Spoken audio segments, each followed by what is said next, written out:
क्या तुम भी अपने कॉलेज लाइफ को पूरी तरीके से बर्बाद कर देना चाहते हो? तो ये वीडियो तुम्हारे लिए। लड़खड़ाता हुआ जाम, सूरत से मुखातिब मैं वो शाम ढूंढ रहा हूँ। मंजर मेरी नजर में ये सब सीन, वॉक द स्टेज चारों तरफ नाम गूंज रहा हूँ। फर्स्ट ईयर में आते ही गर्लफ्रेंड बना लो, उसी में उलझे रहो दिन भर। बाबू सोना जादू टोना धनिया पुदीना वही सब कुछ है। ड्रीम करियर गोल्स जाए बाहर में। क्या रखूं भला वक्त, कॉलेज लाइफ में डिफरेंट चीजें एक्सप्लोर करना वो क्या होता है? नहीं, बिल्कुल नहीं। 9 to 5 क्लासेस करके वापस अपने हॉस्टल जाकर कंफर्ट जोन में चले जाओ। मैं दुनिया से कट जाने वालों में नेटवर्किंग इज बुलशिट। अगर 10 लोगों के सामने हो तो फोन स्क्रॉल करने की एक्टिंग करते रहो। This is the best way to escape yourself. Be introvert. अगर तुम्हारे पास भी टू डू लिस्ट है तो बाहर में जाए काम। पहले रील्स स्क्रॉल करो, गेम खेलो और चीप डोपामिन को कंज्यूम करो। कॉलेज लाइफ में हो तो तुम्हारे अंदर फोमो होना बहुत जरूरी है। लोग क्या कहेंगे, और इसी डर से वो काम करते रहो जिसमें तुम्हें जीरो इंटरेस्ट हो, और जिसमें तुम्हें इंटरेस्ट हो वो काम ना करो। तो ये थी उन सारी चीजों की लिस्ट जो कि तुम अभी कर रहे हो, और इन चूतियों की तरह तुम भी अपना जिंदगी बर्बाद कर रहे हो। जरूरत नहीं है listen up, I turn this shit upside down inside out. You don't know me motherfuckers, जाओ मुझ पे इनसाइड लाओ। रिच यंग फेला आई कैन। तुम्हें अभी भी लगता है कि मैं तुम्हें ये सब बताऊंगा? तो ध्यान से सुनो। इंडिया टुडे के एक आर्टिकल के अकॉर्डिंग लगभग 40% स्टूडेंट्स मेजर डिप्रेशन से गुजर रहे होते हैं, जिसका one of the major factor है आजकल का रिलेशनशिप। अब तुम सोच रहे हो ये रिलेशनशिप इतना बड़ा फैक्टर कैसे बन सकता है? तो देखो, जेनजी जैसे ही कॉलेज में आते हैं उनके आसपास दोस्तों के पास गर्लफ्रेंड, इंस्टाग्राम पे लव स्टोरीज, रील्स, ये सब उन्हें बहुत कूल लगता है और लगता है यही सब कुछ है। लेकिन असली प्रॉब्लम तब शुरू होती है जब तुम्हारी इमोशनल इंटेलिजेंस वीक होने लगती है। इमोशनल इंटेलिजेंस यानी अपने इमोशन को समझना, कंट्रोल करना, और ये समझना कि सामने वाला का इमोशन हमारे ऊपर हावी तो नहीं हो रहा। इस चीज का बैलेंस तब बिगड़ जाता है जब ब्रेकअप और अफेयर जैसे केसेस सामने आते हैं और तुम्हारा सारा टाइम और फोकस उसी ओवर थिंकिंग में चला जाता है, और इस तरीके से तुम अपना गोल्डन 4 साल बर्बाद कर देते हो। तो पहला रूल क्लियर है।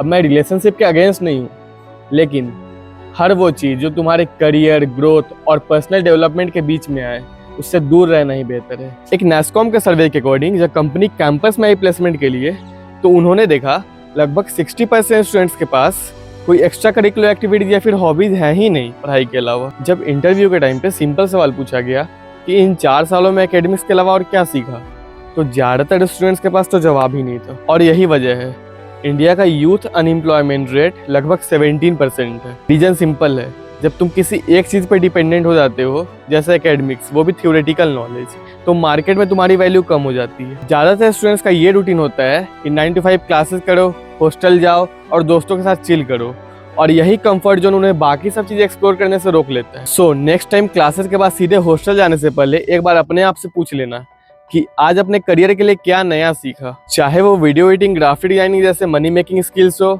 या फिर किसी सोसाइटी को ज्वाइन करके टीम वर्क और लीडरशिप सीखना।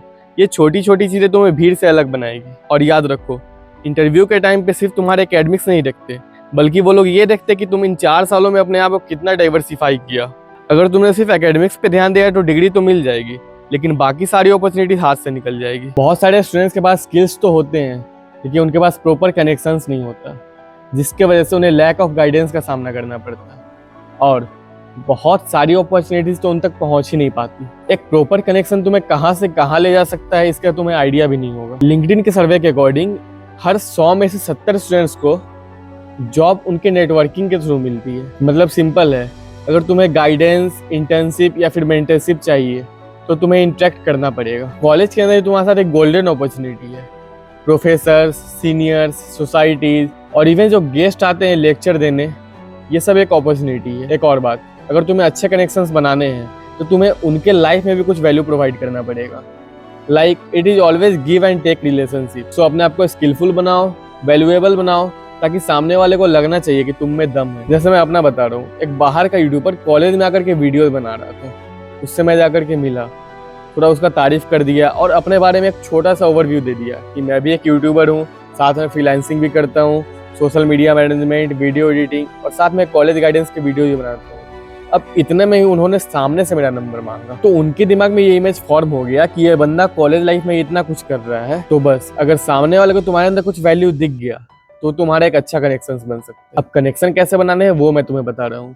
लिंक्डइन पे जाकर उन्हें मैसेज करो। मैसेज क्या करना है, उसका स्क्रीनशॉट ले लो। अब ये जनरल मैसेज है, तुम किस फील्ड के लोगों को मैसेज कर रहे हो वो तुम देख लेना। इसमें तुम एक ये पॉइंट ऐड कर सकते हो कि अगर कोई लेक्चर देने आए और तुम उसे मैसेज कर रहे हो तो एक छोटा सा वो मोमेंट ऐड कर देना तुम, ऑडिटोरियम वाला जो तुम सुने थे उसमें से, ताकि उन्हें कुछ रिलेटेबल सा फील हो। जेनजी में ये रील्स स्क्रॉल और मोबाइल गेम की आदत कॉमन है।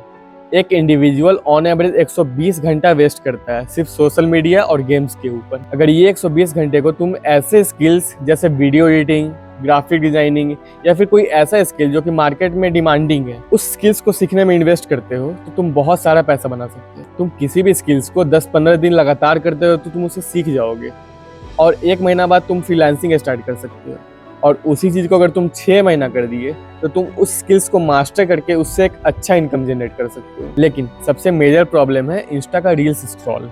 इसे कैसे रोका जाए? तो देखो, सिंपल है। जब भी तुम्हारे माइंड में रील्स स्क्रॉल करते करते कि अब ये रोक देना चाहिए, तो तुम्हें बस 5 तक का काउंट डाउन करना है। 5, 4, 3, 2, 1। बस फोन को साइड में रख देना और अपने काम पे लग जाना है। ये हैक मेरे लिए काम किया था, शायद तुम्हारे लिए भी काम कर सकता है। Now the last and the most important, fear of being judged. अब देखो, मैं एक एग्जांपल देता हूँ। अभी कुछ दिन पहले मेरे पास एक क्लाइंट है जिनका नाम है थॉमस। अब थॉमस एक बैंगलोर में साइबर सिक्योरिटी में जॉब कर रहे हैं। उनकी एज 50+ है और उनके पास 4 बच्चे हैं। वो मुझसे बोले कि वो बहुत पहले ही यूट्यूब पे आना चाहते थे, लेकिन वो इस वजह से नहीं आ पाए कि उनके आसपास के लोग उन्हें किस नजरिए से देखेंगे। और न जाने थॉमस जैसे कितने लोग वो सब चीजें स्टार्ट ही नहीं कर पाए जिसे वो दिल से करना चाहते थे, इस डर से कि लोग क्या सोचेंगे। ब्रो, क्या कोई तीसरा आदमी तुम्हारी लाइफ डिसाइड करेगा? रणवीर इलाहाबादी एक पॉडकास्ट से 80 लाख रुपए कमाता है। अब उसे घंटा फर्क नहीं पड़ता लोग उसे क्रिंज बोले या फिर वो उसे ऐसे वाला स्टाइल से उसका बार बार मजाक उड़ाए। मैंने भी जब स्टार्ट किया तो कुछ दोस्त थे जो टॉन्ट मारते थे, प्रोफेसर ताना मारते थे, लेकिन मुझे पता था आगे चल के अगर मुझे कैमरा लेना होगा या फिर कहीं ट्रिप करना होगा तो ये लोग मुझे पैसा नहीं देंगे। अगर तुम्हारे पास भी कोई ऐसा दोस्त है जो कि तुम्हें सपोर्ट करने के जगह पे तुम पे कमेंट पास करता है, तो उसे इग्नोर करो, हटा दो ऐसे दोस्तों को। They are just passing clouds in your story. Because my dear brothers and sisters, you are the fucking story.